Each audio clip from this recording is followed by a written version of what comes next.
We're going to go right into a little foam rolling warm-up. And if you're unfamiliar with foam rolling, we like to think about foam rolling as functional in two primary ways. One is it allows for a transition for warming up from whatever you were doing before your workout into the actual bulk of or the meat of the workout that you're about to enter into.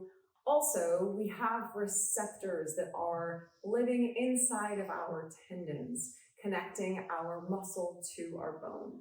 And so in that sense, what we want to do is we want to put pressure on these receptors, which will send a signal to our muscles to release tension on the tendon. And thus, that is the benefit primarily of foam rolling. So for our purposes of strength training, we're going to go through just a very quick sequence of foam rolling. We're going to start at the calves. I like to think that I'm moving through kind of finding the spots that might be tender and holding it there for a period of time if I need to. For myself, my calves usually aren't super tender, so I can move through one calf, kind of going on the internal and external portions of the muscle and then moving to the other side. It doesn't really have to be super fancy. I am both rolling and then finding spots that are tender and holding tension there. So we can kind of use both of the strategies of just kind of like warming up and bringing blood flow to the muscle by rolling through, and also by kind of driving down and holding tension where necessary, even going to point and flex of the foot in this case to help to release tension that might be held in the calf. And then I personally like to go to my IT band. And if you don't know this already, your IT band is a very long tendon, which means that it'll have a lot of those receptors that we're looking to stimulate. So I generally will start right above my knee, where that IT band inserts. And so I will breathe here, usually holding for a period of time, and then I will slowly make my way up to find the other areas that are tender. You are going to find a lot of areas that are tender in this area, in this section of your body. So I'll just go ahead and kind of roll up and down, nice and easy, finding the spots that are tender, spending a little bit more time there. From there, I find it's a natural progression just to kind of roll forward and put my weight from my hip, right at my hip flexor, down into the foam roller from here.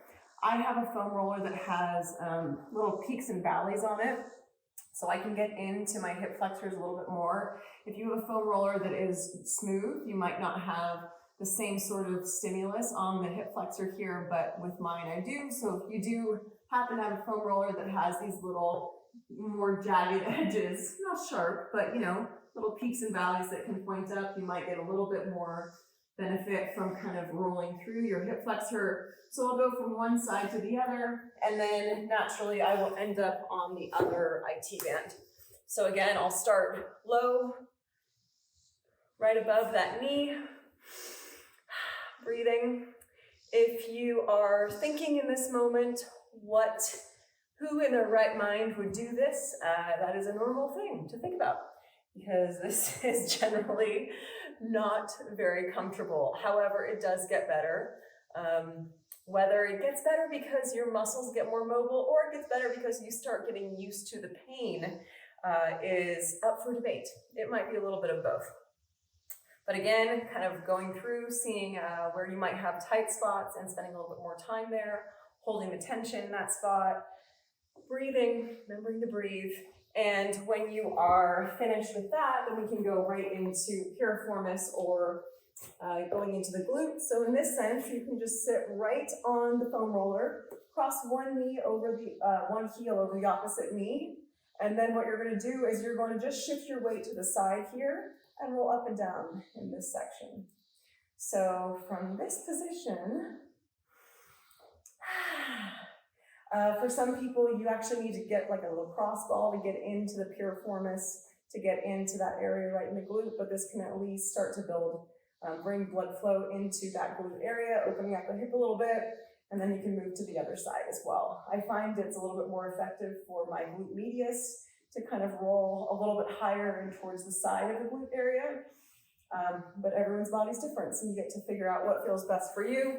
And then finally, I will move into my lower back or upper thoracic foam rolling. So what I like to do here is I like to start with my heels and my butt on the ground. I will start with my chin tucked into my chest. The foam roller is going to be sitting right there along my bra line or right underneath my shoulder blades. I can kind of push my shoulder blades down into the foam roller because they are up a little bit higher. Hands start right here at my knees. I'm going to inhale, extend my upper thoracic back as far as I can, and then exhale, deepen my abs, chin into chest, and coming all the way back forward. If it's a little bit intense, you can always place your hands behind your head. So just kind of cradling your neck and keeping it stable here. So inhale, extending all the way back. Exhale forward, and I'll usually go for 3.